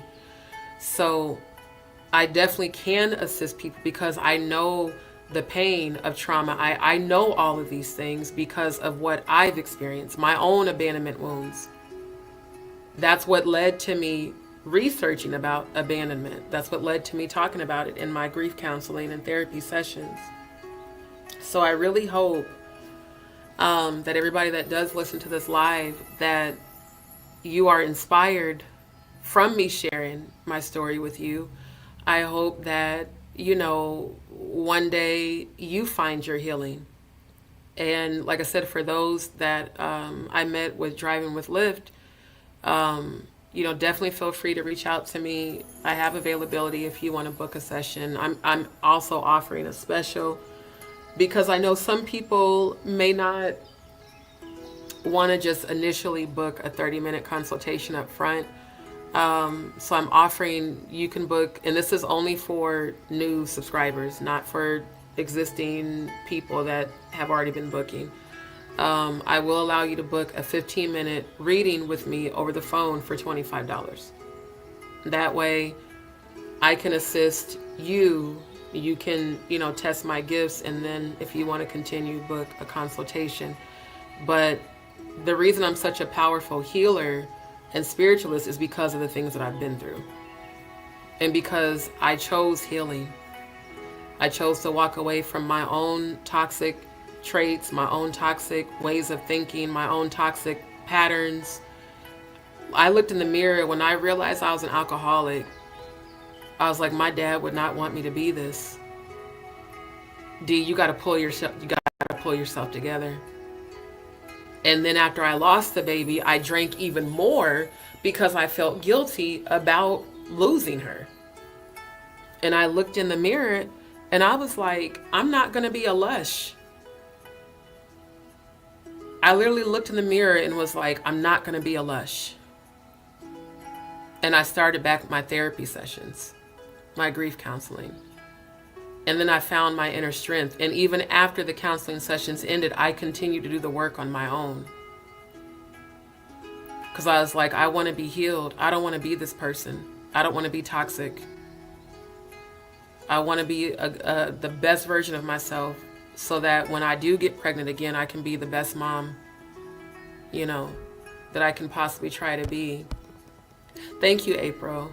Thank you, my love. Because that's the whole point of me sharing this. Like I said, I'm not angry at my ex. I'm disappointed, especially today, with him not reaching out at all. And the fact that I even tried to reach out to him for support and was met with voicemail, So I said, Lord, thank you for allowing me to go through this so that I could see how much I have healed. And so that despite his energy, I know that during the time that we were recently connected, I did help him the best that I could to try to heal, especially with giving him, the playlist. And this is on my channel.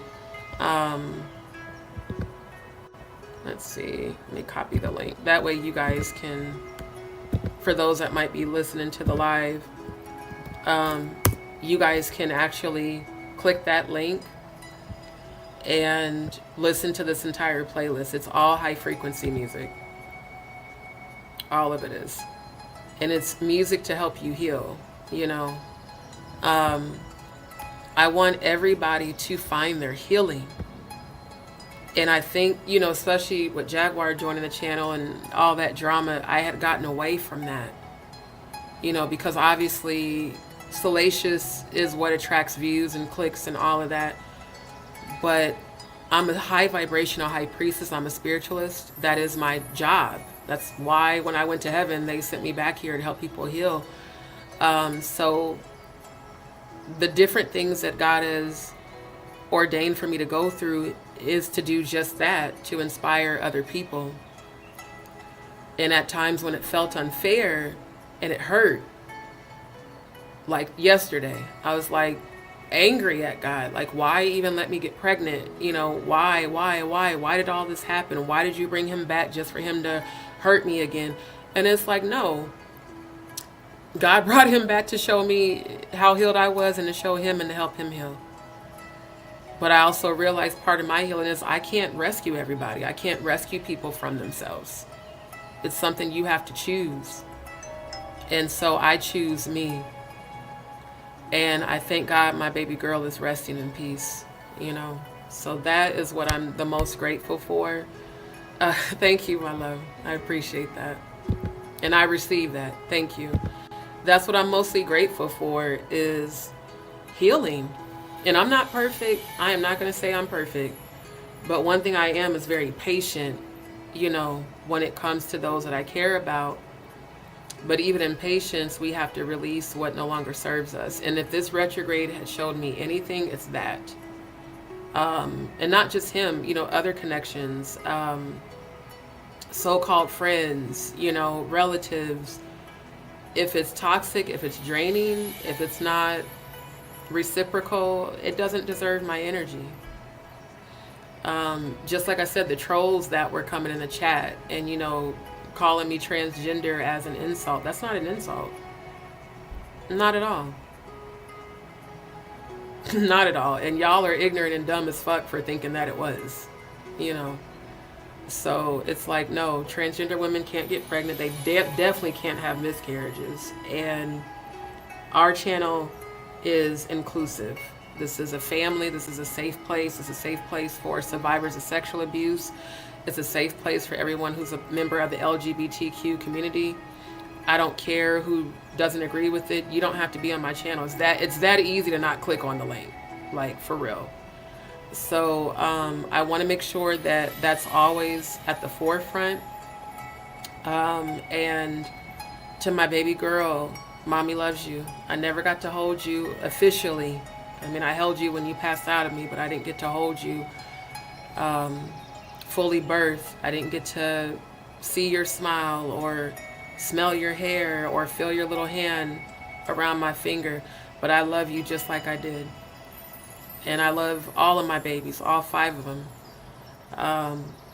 And I know my future children, it'll be such a blissful experience when I have them. My future daughter, I definitely keep seeing, and I dreamt of her last week, and I saw myself in the hospital with her after they cleaned her up and put her in my arms, and I was just looking at her in amazement, like I was crying because I was like, you're real, like you're really real, like you're my little baby, and it just felt so real. And the person that I do think is gonna be my future husband, she looked identical to him. She looked just like him and his mom. And so that's why I'm just not in a rush. I don't ever want to rush into marriage. I want to be healed, and I definitely expect my future husband to be working on his healing so that our children can be born into a healthy, healed environment. So I look forward to all of that. And like I said, I thank God for my second mom reminding me of that when I was crying yesterday. She said, I want you to remember what you just told me. You seeing yourself with your baby girl and your future son. She was like, focus on that. Shift your focus to, she said, because one thing about it, you've never had a premonition that didn't manifest. And I just started to laugh through the tears. I said, you know what? You're right. I was like, you're absolutely right. So to my daughter, who, would have been 7 years old, I thank God you don't have to suffer on this planet. I thank God you didn't have to suffer projections of abandonment from either of us, your mom or your dad. And I thank God you're resting. April said, amen. I want to heal from my childhood trauma. Why I'm in therapy. I want to be the best version of myself as well. This is why I'm trying to heal. And you know what? I commend you for that. Seriously. Like, I really want to congratulate you because you're trying. And that's just the first step, is to put in the effort. Like, my first grief counseling session when Elissa died in 2014, I was terrified. I felt like I was going to be judged. That misconception, you hear people say therapy is for crazy people. No, therapy is for people who need help healing. Therapy is for people who have suffered trauma. The reason people inherit anxiety is because you have suffered trauma for way too long. And so your body stores that unhealed trauma, and it comes out, in very unhealthy ways. So like I said, I hope everyone that hears this live is inspired. I hope that that you are loved. Your life does have meaning. To anyone who is contemplating suicide. Because again, the holidays, suicide rates go up a lot. People feel guilty because they don't have money or they don't have family, fighting through depression. It's the same thing with me. I'm by myself, for now. I don't have family around me. I'm on my own right now. So it's that makes it even harder dealing with the grief of the miscarriage, especially today. So what I chose to do when I woke up was stay in a space of gratitude. And I channeled all my energy into what I want to manifest for myself, outside of anybody. And what I want to manifest first and foremost is my healing.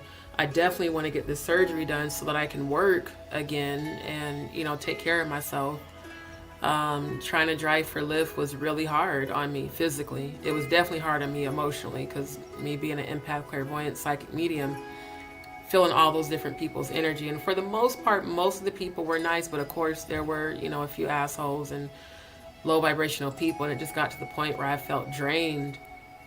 And I was like, Lord, I appreciate this, but I can't keep doing this. I can't keep driving all these hours, and bled through my pants a couple of times while driving and had to come home and stop. I was like, I can't keep doing this. So when things shifted to where, I had to return the car, I was like, what am I going to do?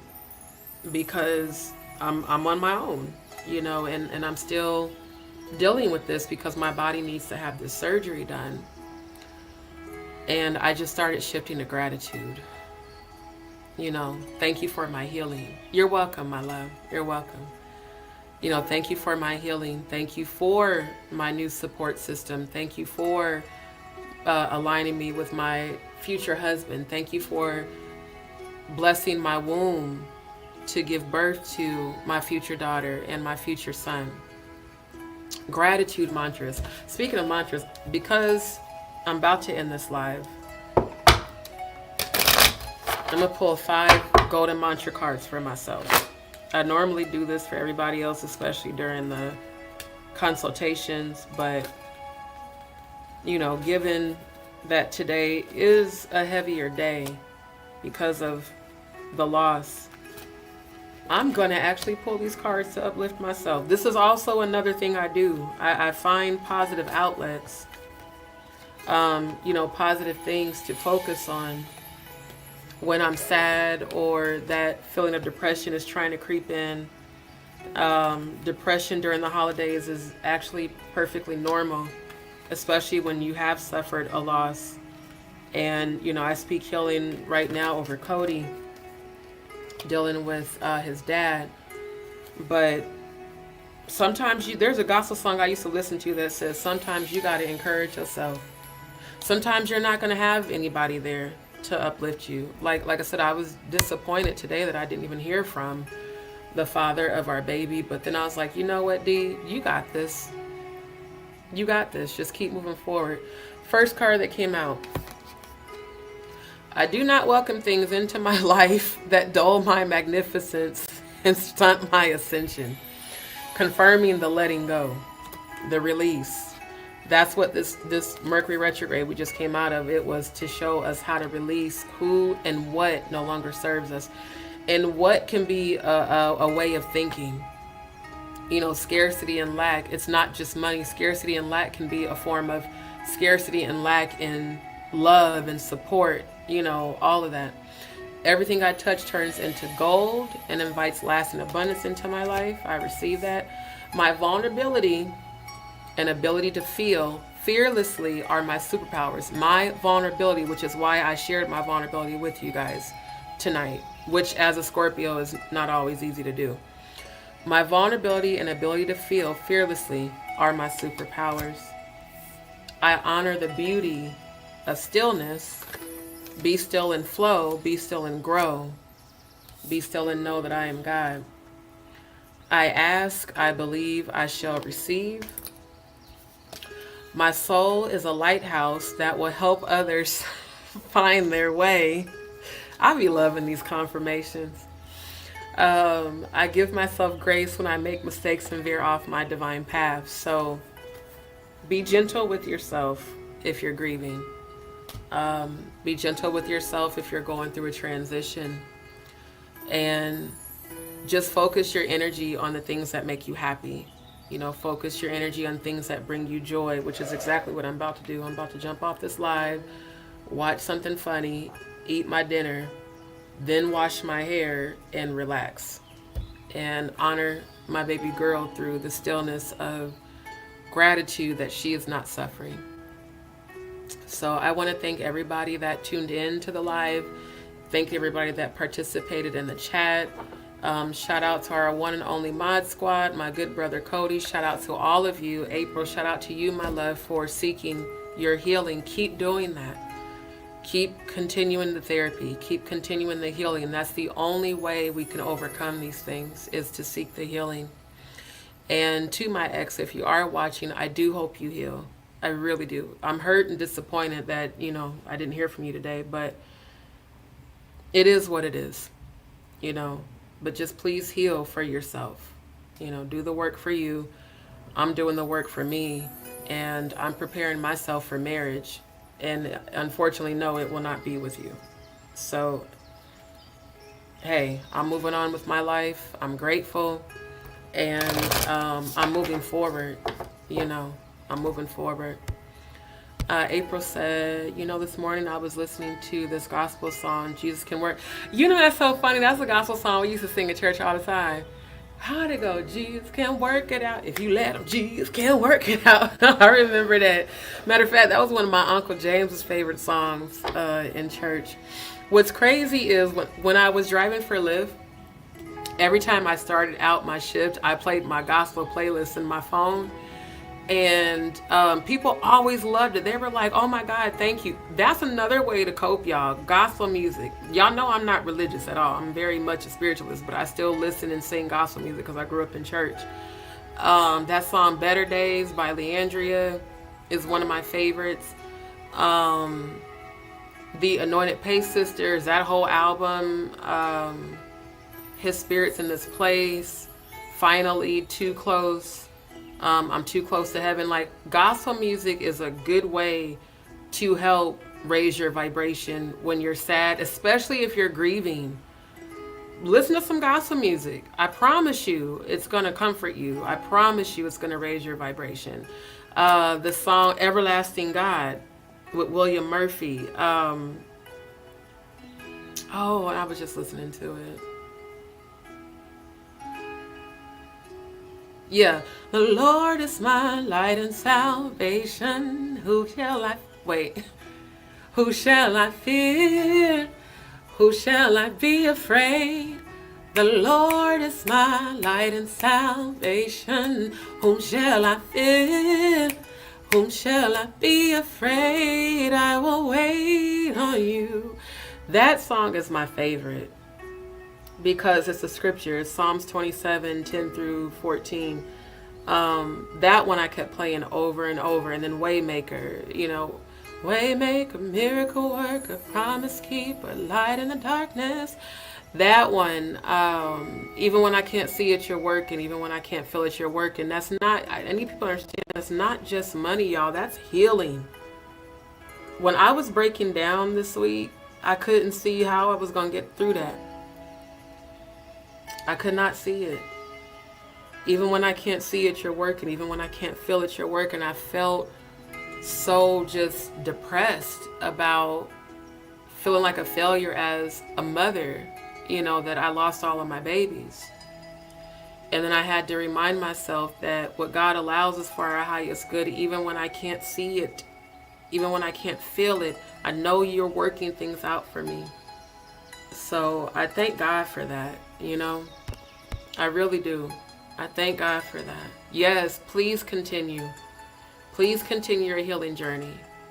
That way, down the road, April, you could be someone encouraging somebody. I feel like God is going to use you to encourage other people. So keep working on that. And gospel music is a great way and a very positive way to deal with grief. It's my go-to. Prayer, meditation, high frequency music, and gospel music, and then me singing and writing, and my own songs, which I'm producing my first album as we speak, and I'm doing it by myself. So I think the reason God ordained for me to kind of go through this alone is to show the world that you can go through a lot and you can overcome it. And God's never punishing us.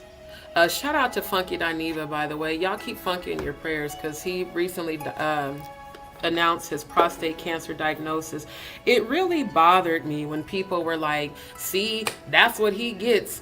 God gave him. Let me tell y'all something. God does not punish us with sickness and disease.